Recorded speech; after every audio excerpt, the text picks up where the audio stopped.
سیاسی میدان کی ہر بڑی خبر سے آگاہ رہنے کے لیے ہمارے چینل آزاد سیاست کو سبسکرائب کریں اور بیل آئیکن کو پریس کریں۔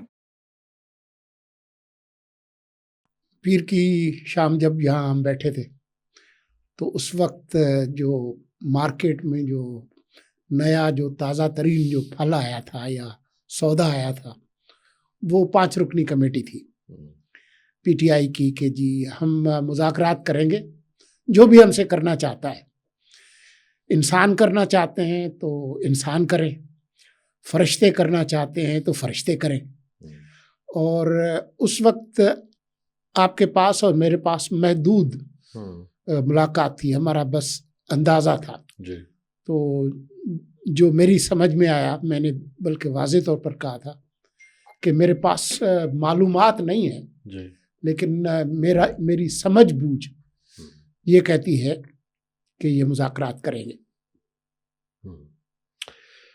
اور کل سے شروع ہو بھی گئے، شروع ہو بھی گئے تقریباً ویسے عطاء اللہ تارڑ صاحب نے اس کی تردید کی ہے۔ میرا خیال ہے کہ وہ شاید حکمت عملی کے تحت بھی شاید حکومت اس کو بہت زیادہ اس میں ہوا نہیں بھرنا چاہتی مذاکرات والی خبر میں۔ ڈار صاحب نے بھی کچھ اس طرح سے ملتی جلتی کچھ بات کی تھی۔ یہ جب بھی اس طرح کا ماحول ہوتا ہے تو اس میں کچھ لوگ جو ہے وہ حمایت میں بیان دیتے ہیں، کچھ مخالفت میں بیان دیتے ہیں، لیکن جو پروسیس ہے وہ شروع ہو جاتا ہے۔ اب وہ پروسیس کہاں جا کے ختم ہوتا ہے وہ ایک الگ بات ہے۔ مسلم لیگ نون کے اندر کچھ لوگ ہیں جو برملا کہتے رہے ہیں کہ جو سیاسی تنازعات ہیں ان کا حل سیاسی ہے، جن میں اسپیکر صاحب خود ہیں، سردار ایاز صادق، سعد رفیق صاحب ہیں، وہ زیادہ کھل کے اس کی بات کرتے رہے ہیں، اور بھی کچھ لوگ ہیں۔ تو وہ جو فاختائیں اور وہ عقاب، ڈوز اینڈ ہاکس، وہ ہر طرف جو ہے وہ ہوتے ہیں، ہر جماعت میں ہوتے ہیں، پی ٹی آئی میں بھی ہیں۔ لیکن یہ فیکٹ کہ مذاکرات شروع ہو گئے ہیں، اس کے بارے میں میں اپنی رائے ضرور دوں گا، بلکہ پیر کے دن ہماری یہ بات ہوئی اور اگلے روز جو ہے 5-6 مہینے کی جو پروسیڈنگز تھیں اس کے بعد فیض صاحب کے بارے میں پریس ریلیز آ گیا کہ جی وہ معاملات جو ہے وہ حتمی فرد جرم لگ گئی، ہاں وہ ہو گئی ہے۔ اور جو فیلڈ جنرل کورٹ مارشل کی جو پروسیڈنگز ہیں اس کے اندر جو فرد جرم جو عائد ہوتی ہے وہ اس کے بعد شاید لمبا ٹرائل نہیں ہوتا، وہ تمام اپنی چیزیں جو ہے وہ مکمل کر چکے ہوتے ہیں، ایویڈنسز، اس کا ریبٹل، ان سے پوچھ گچھ، ان کا نقطہ نظر، ان کے وکلا کا وغیرہ یہ مکمل کر چکے ہوتے ہیں۔ تو شاید جو پہلی جو چارج شیٹ ہے اس پہ جو فیصلہ ہے وہ اب ہفتوں کا نہیں بلکہ شاید دنوں کا معاملہ ہے۔ ٹھیک ہے، تو آپ بھی اس پورے پروسیس کو دیکھتے رہے ہیں، مذاکرات کو بھی، اور یہ جو field general court marshal K حوالے سے جو پریس ریلیز آئی جس پر کئی 100 پروگرامز اب تک ہو چکے ہیں، مین اسٹریم میڈیا میں بھی اور سوشل میڈیا میں بھی، لوگ، اور میں جاننا چاہتا ہوں کہ پی ٹی آئی نے یہ جو فیض صاحب کے حوالے سے جو اعلان ہوا ہے اس کو کس طرح سے دیکھا ہے اوپر سے نیچے تک؟ ایک تو سر جو مذاکرات ہیں میں سمجھتا ہوں کہ یہ خوش آئند ہے۔ حکومت جائز ہو ناجائز ہو جو بھی ہو، حکومت حکومت ہوتی ہے، ریاست ریاست ہے، ان کے پاس طاقت ہے، اختیار ہے۔ اگر آپ حکومت کے ساتھ یا تو آپ گوریلا وارفیئر شروع کر دیں، تو گوریلا وارفیئر کا تو اب زمانہ نہیں ہے نا، اب گوریلا وارفیئر تو نہیں کی جا سکتی، یا کوئی آپ ابھی ہوئی تو ہے شام میں چند دن، ہاں میں اسی کا حوالہ دے رہا تھا، یا پھر آپ حیات التحریر شام بنا کے 30,000 جنگجو اور مسلح کر کے اور آپ گاڑیاں لے کے اور کسی غیر ملک کی طاقت کی مدد سے آپ حکومت کو فتح کر لیں، جو بہرحال نہ کوئی مناسب طریقہ ہوگا اور نہ ہی ممکن ہے۔ تو ایک طرف حکومت کھڑی ہے، ایک طرف پی ٹی آئی کھڑی ہے پچھلے 3 سال سے، اپریل 2022 سے معاملہ شروع ہوا تھا کہ مجھے کیوں نکالا سے کہ میرے خلاف پی ڈی ایم نے، جنرل باجوہ نے، امریکہ نے ایک سازش کی، انہوں نے مجھے نکالا. وہاں سے چلتے چلتے اس میں پھر الیکشن آ گیا، اس میں پھر پکڑ دھکڑ شروع ہو گئی، اس میں پھر سمبل چھین لیا گیا، اس میں پھر ہیومن رائٹس وائلیشن فلاں فلاں، ایک لمبی آپ کہہ لیں کہ خلیج پیدا ہو گئی ریاست میں، عمران خان میں، حکومت میں اور عمران خان میں. اب اس کو یا تو یہ اسی طرح سے لڑتے رہیں آپس میں، تو جسے کہتے ہیں وہ ایک کی چونچ ایک کی دم، یا تو وہ کام رہے گا، اس کا فائدہ دونوں کو نہیں ہوگا اور ملک کو تو کسی صورت میں نہیں ہوگا، ان دونوں کو بھی نہیں ہوگا.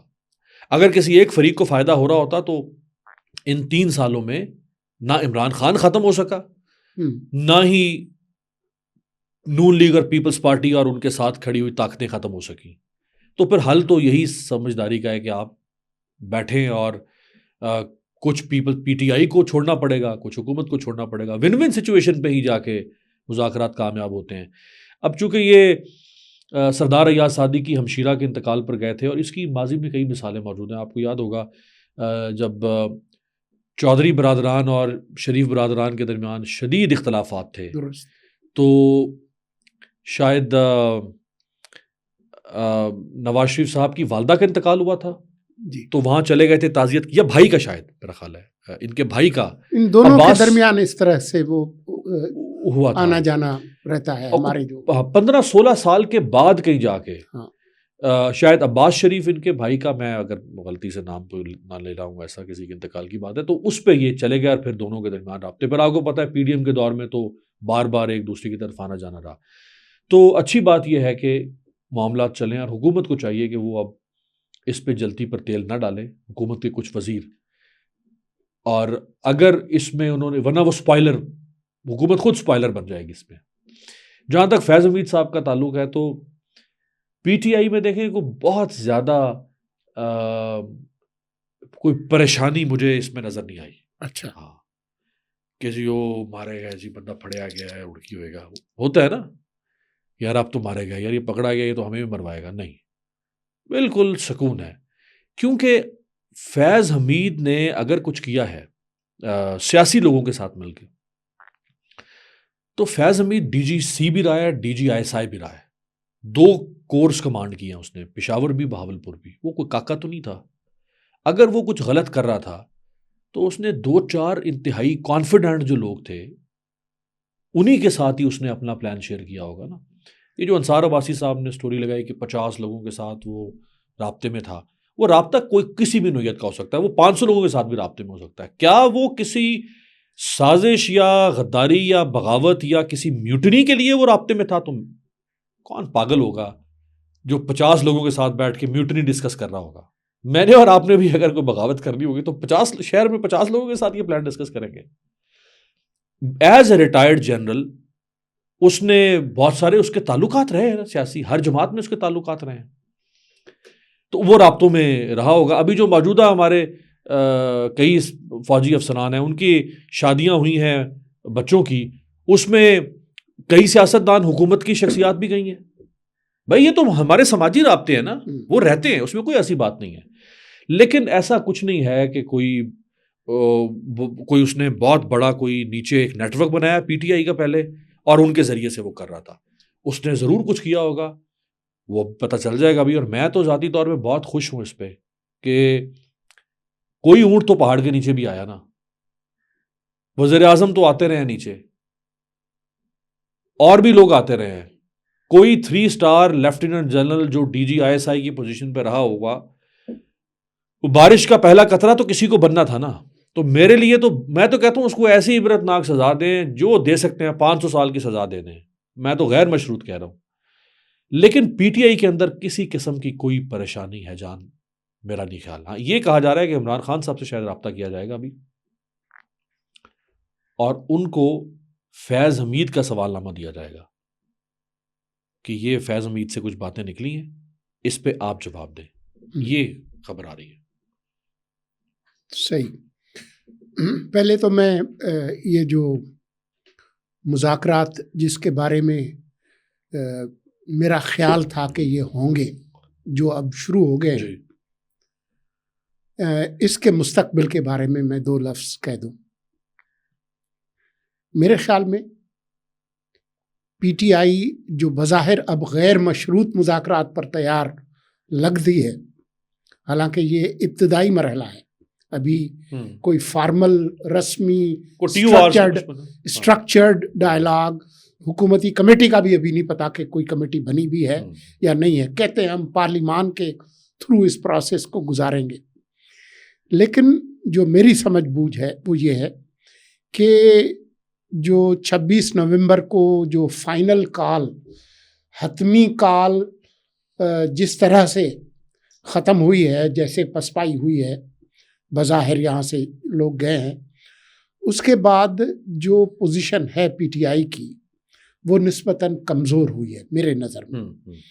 اس کی وجہ سے وہ اب چاہیں گے کہ کسی قسم کا کچھ ریلیف جو ہے اس جماعت کو ملنا چاہیے. جو فوری ریلیف ہو سکتا ہے وہ یہ ہو سکتا ہے کہ کم از کم جو لوگ 9 مئی کے حوالے سے جو گرفتار ہیں، اس حوالے سے ان پہ فوجی عدالتوں میں کیس نہ چلے.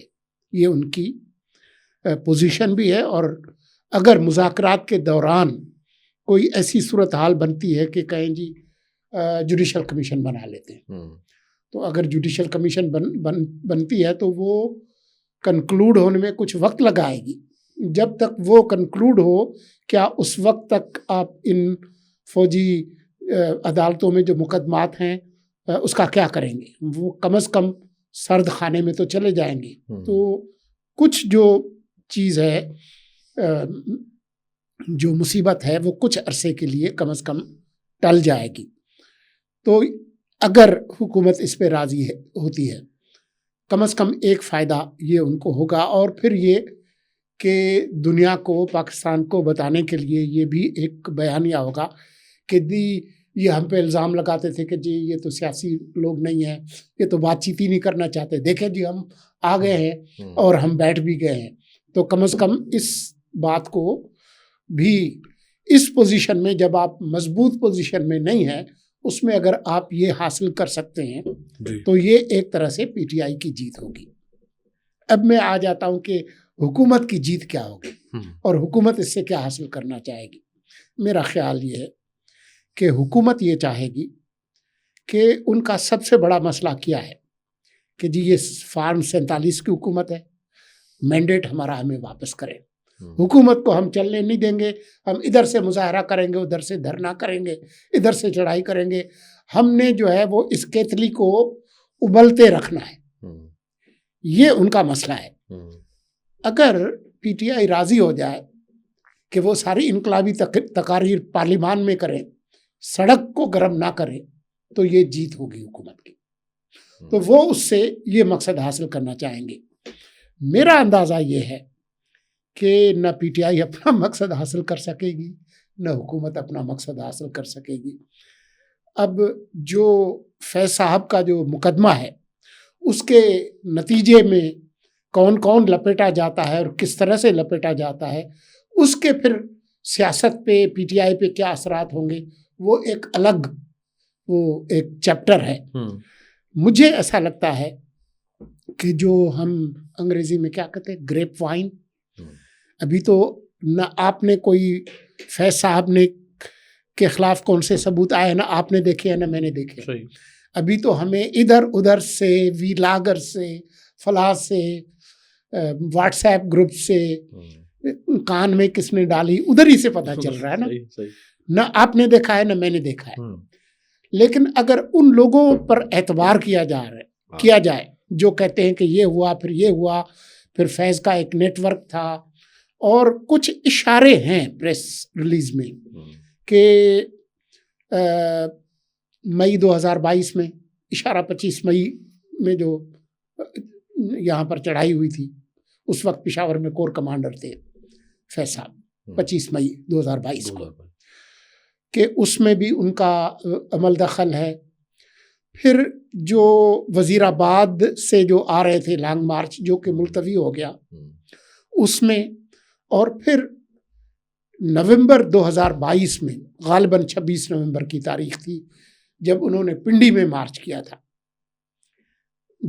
جو پنڈی میں آئے تھے خان صاحب، اٹیک کے بعد آئے تھے، جس میں انہوں نے اعلان کیا تھا کہ ہم پنجاب اور خیبر پختونخوا کی حکومتیں اور صوبائی اسمبلیاں توڑتے ہیں. اسی میں انہوں نے اعلان کیا تھا پنڈی میں. صحیح.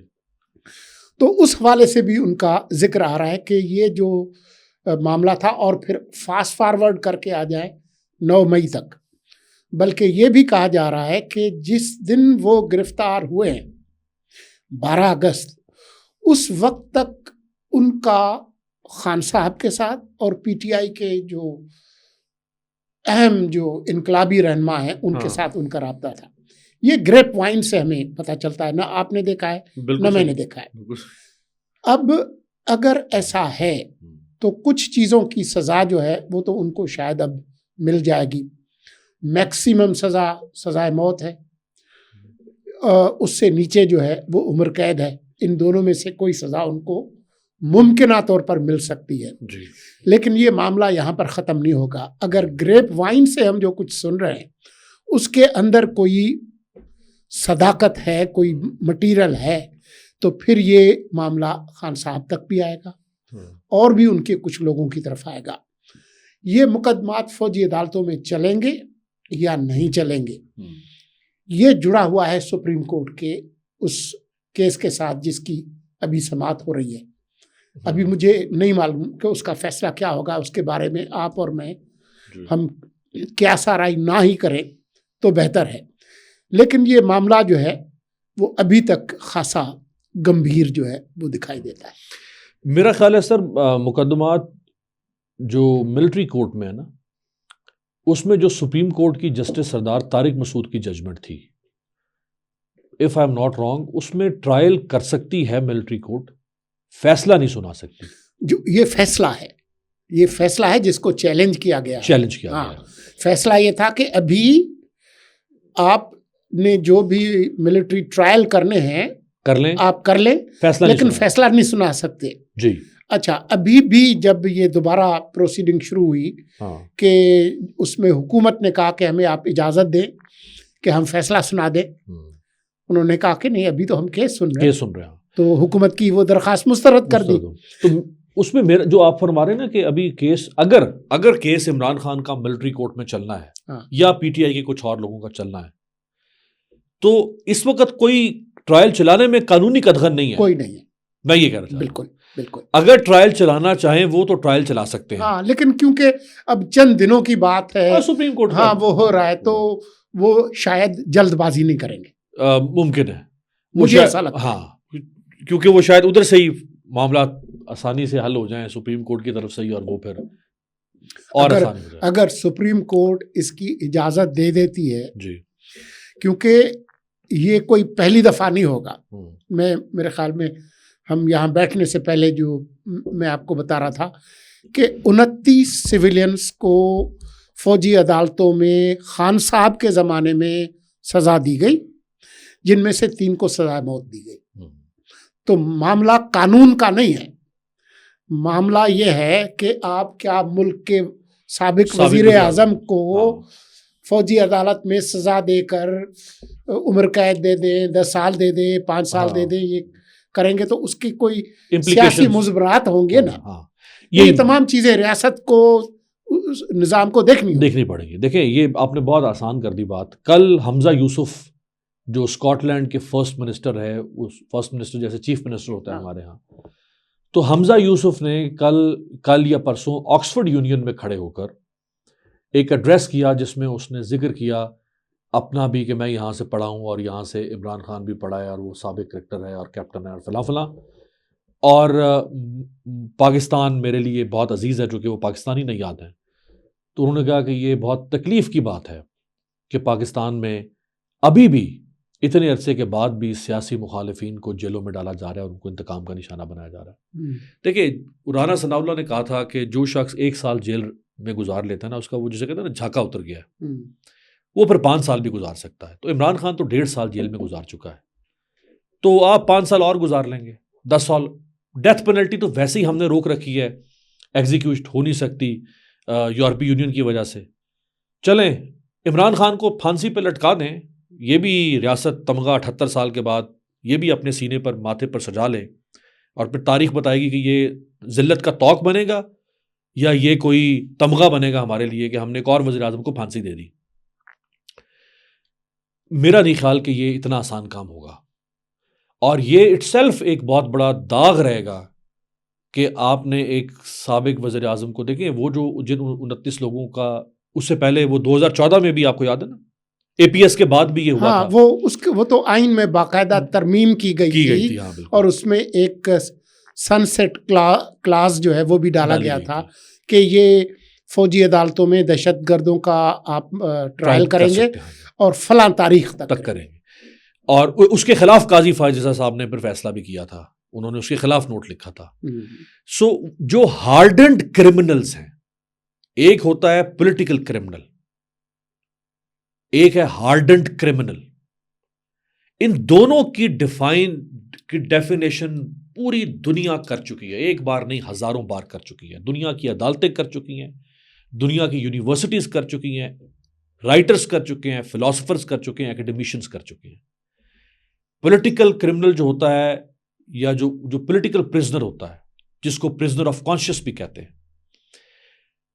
اس کو آپ کو ہارڈنڈ کرمنل کی طرح ڈیل نہیں کرنا ہوتا. اب جن لوگوں نے 2014 اے پی ایس اور پوری ایک دہشت گردی کے 10-12 سال تھے, جنہوں نے 200-400 لوگوں کو خود کو حملے کر کے بھون ڈالا, جنہوں نے ہیچریز بنائی جہاں سے ایسے لوگوں کو پیدا کیا گیا, فائنینسنگ کی, فنڈنگ کی, جو اس نیٹ ورک میں شامل تھا, اس کا موازنہ کسی سیاست دان کے کسی سیاسی عمل سے, جو کہ عمل غلط بھی ہو سکتا ہے, اس کی سیاسی کیلکولیشن غلط ہو سکتی ہے, اس کی امپلیکیشن غلط ہو سکتی ہیں, اس کے ساتھ اگر کر کے ریاست یہ طے کرتی ہے کہ ہم نے اس کو کرنا ہے, یہ بھی کر کے دیکھ لیں. پھر یہ رہا میدان, یہ رہا گھوڑا. پھر نہ نواز شریف بچے گا ملٹری کورٹ کی پھانسی سے, نہ آصف زرداری بچے گا, نہ بلاول بچے گا, نہ مریم نواز بچے گی. اور کوئی وقت آئے گا, ہماری آنکھیں دیکھیں گی کہ عمران خان کی قبر کے پیچھے قبر ہوگی مریم نواز کی, بلاول کی, کل کو میں سیاستدان ہوگا, میری بھی قبر اس کے پیچھے بنی ہوگی, اور ملٹری کورٹ سے ٹرائل کر رہی ہوگی. تو یہ اگر ہم نے کر کے دیکھیں جو مقدمات ان کے اوپر ہوں گے جینون, وہ ایک تو پہلے ہم نے ڈیوبیس بنا دیا کیس ان کا, جو عدالت جا کے اڈیالہ جیل میں لگائی گئی, اور ابھی ان کے یہ جو 25 مئی 2022 جس کا آپ ذکر کر رہے تھے, وہ توہین عدالت کا کیس لگا آئینی بینچ کے سامنے. حکومت کا موقف یہ ہے کہ وہ چاہتے ہیں کہ اس پہ چلائیں, ہاں اس کیس کو چلائیں. تو اس میں آئینی بینچ کے سربراہ امین الدین صاحب جو ہیں, انہوں نے پھر کہا کہ آپ نے ان کو بلانا پڑے گا, پھر ان کو بلانا بھی پڑے گا. تو دیکھیں نا, یہ باتیں جب کورٹس میں ہو رہی ہوں تو اس کا مطلب ہے من میں چور ہر طرف موجود ہے نا, کہ یہ تو اس کو تو تم لا نہیں سکتے ہو باہر, اس کی تو تصویر نہیں دکھا سکتے ہو, اس کی تو تم آواز نہیں دکھا سکتے ہو, اس کو پھر لاؤ گے یہاں پہ, اس کی آواز تک شکل چھپانے کے لیے تو سارا کچھ کیا گیا ہے. ہو سکتا ہے لائیں, ہو سکتا ہے لائیں, یہ تو ویڈیو لنک پہ تو پہلے ہی لا چکے ہیں. لیکن ریاست کے لیے کسی شخص کو سپریم کورٹ کے کمرے کے اندر لانا یہ کوئی ناممکن کھیل تو نہیں ہے. روڈ پر اگر خطرہ ہے آپ ہیلی کاپٹر پہ لا سکتے ہیں, لا سکتے ہیں, ٹھیک ہے, اس میں کیا مسئلہ ہے. ریاست اگر کرنا چاہے کوئی چیز لا سکتی, تو بالکل ہے. راون وار کو یاد ہے آپ کو کیسے لایا گیا تھا؟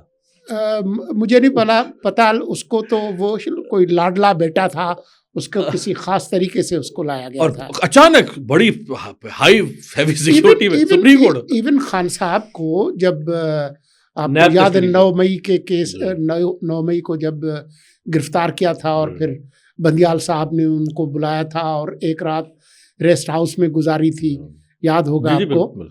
تو کسی ملزم کو پہلی دفعہ جو انڈر ریمانڈ ہو, ججز والی سائڈ سے انٹرنس سے مرسیڈیز میں لایا گیا تھا, تو مرسیڈیز میں لا سکتے ہیں تو ہیلی کاپٹر میں لانے میں کیا مسئلہ ہے. لیکن جو ان پہ الزامات ہیں, میں ابھی اس کو الزام ہی کہوں گا کیونکہ ثبوت نہ آپ نے دیکھے ہیں نہ میں نے دیکھے ہیں نہ کیس چلا ہے. جو گریپ وائن سے جو الزامات آ رہے ہیں کہ جی فیض صاحب اور خان صاحب اور ان کے جو قریبی رفقا ہیں, انہوں نے پہلے کوشش کی کہ پی ڈی ایم حکومت کو گرائیں, یہاں پہ تحریر اسکوائر بنائیں مئی 2022 میں. پھر اس کے بعد جس طریقے سے ان کو نومبر 2022 میں اپوائنٹمنٹ رکوانے کی کوشش کی, اور اس میں بھی یہ شریک تھے جو الزامات ہیں. اس کے بعد 9 مئی 2023 کا جو واقعہ ہوا اس کی ساری پلاننگ، ٹارگٹ سلیکشن اور میوٹنی فوج کے اندر جو ہے نا وہ کوئی بغاوت اور کوئی اس طرح کی صورتحال جس میں سرونگ اور ریٹائرڈ، اور وہ کہانیاں آپ نے بھی سنی ہوں گی، میں نے بھی سنی ہوں گی. اور وہ جو کہانیاں ہیں وہ سیاسی کہانیاں نہیں ہیں. سیاستدان اس طرح سے نہیں کرتے. میں نہیں کہہ سکتا کہ یہ درست ہے یا غلط ہے، یہ تو ابھی بات کھلے گی. تو مجھے نہیں پتا کہ کس طرف یہ معاملات جائیں گے، لیکن جو اگلے جو دن اور ہفتے ہیں وہ اس بات کو طے کریں گے کہ جی اس میں حقیقت کتنی ہے اور فسانہ کتنا ہے. اس میں سر نواز شریف صاحب کا کیس ہمارے سامنے کی اگزامپل ہے. وہ طیارہ ہائی جیکنگ والا، جب کیس بنانے ہوتے ہیں نا ریاست میں، طیارہ ہائی جیکنگ کیس کوئی کم کیس تھا، اگر وہ صحیح ہے یہ غلط ہے ہم اس پہ نہیں جاتے. کیا وہ معمولی کیس بنایا تھا پرویز مشرف نے کہ جہاز کے اندر 150-200 بندہ ہے، ان سب کو نواز شریف قتل کرنا چاہتا ہے، ایک طرح سے مارنا چاہتا ہے ہوا کے اندر معلق کر کے. بڑا بھیانک کیس تھا. بے نظیر بھٹو کو سیکیورٹی رسک کہہ دیا ملک کے لیے، جو وزیر اعظم رہی 2 دفعہ کی، کہا یہ ملک کے لیے خطرہ ہے. اعتزاز احسن کے لیے کہا کہ انہوں نے سکھوں کو لسٹیں دی. وزیر داخلہ تھے وہ. جی. تو یہ کل دیکھیں بیانیہ بنانا ہے، کیسز بنانے میں ہم ماشاءاللہ شیر ہیں، یہ کوئی ہمارے لیے مسئلہ نہیں ہے. وہ بنا لیں گے ہم، جس کے خلاف کل کو جو بھی ہمارے سامنے اکڑ فون کرے گا، ترم خان بنے گا، اس کو اٹھے کے نیچے لانا ہمارے لیے مسئلہ ہی کوئی نہیں سر، ہم کیسز بنا لیں گے. لہٰذا یہ پیپلز پارٹی اور پی ایم ایل این کو دیکھنا پڑے گا کہ وہ اس حد تک نہ جائیں. اور خاص طور پہ پیپلز پارٹی جس حکومت کے ساتھ کھڑی ہو، اس پیپلز پارٹی کی ناک تلے جس نے 45 سال سے یہ نوحہ گری کی، 45 سال سے سینہ کو بھی کی، بھٹو کی گردان صبح شام کو لوگوں کو سنائی، اور بلاول کی آنکھوں میں آنسو تھے جب یہ قاضی فائز عیسیٰ کے سامنے یہ کیس بھٹو صاحب کا جب وہ ریفرنس حل ہوا. اگر وہ پیپلز پارٹی کسی حکومت کی اتحادی ہو اور اس کو ووٹ آف کانفیڈنس دے کر لائے، اور اس کے نیچے اگر ایک اور سابق وزیر اعظم کو فوجی عدالت کے ذریعے سے سزائے موت سنا دی جائے، تو پھر تف ہے ہماری ہم سب کے اوپر اس سیاست پہ. پھر کسی نے کیا سیکھا ہوگا؟ میں اس پر کوئی تبصرہ کرنے کی بجائے آج کی گفتگو کو ختم کرتے ہوئے میں صرف یہ کہوں گا کہ احتیاط کا میری نظر میں تقاضا یہ ہے کہ میں انتظار کروں کہ اگر ایسا ہوتا ہے تو اس کے پیچھے کتنے مضبوط ثبوت موجود ہیں، اور پھر ان مضبوط ثبوتوں کی مناسبت سے سزا کیا ملتی ہے. وہ جب ہوگا تو اس وقت بات کریں گے. اسی کے ساتھ ہم آج کی گفتگو کو ختم کرتے ہیں. خدا حافظ.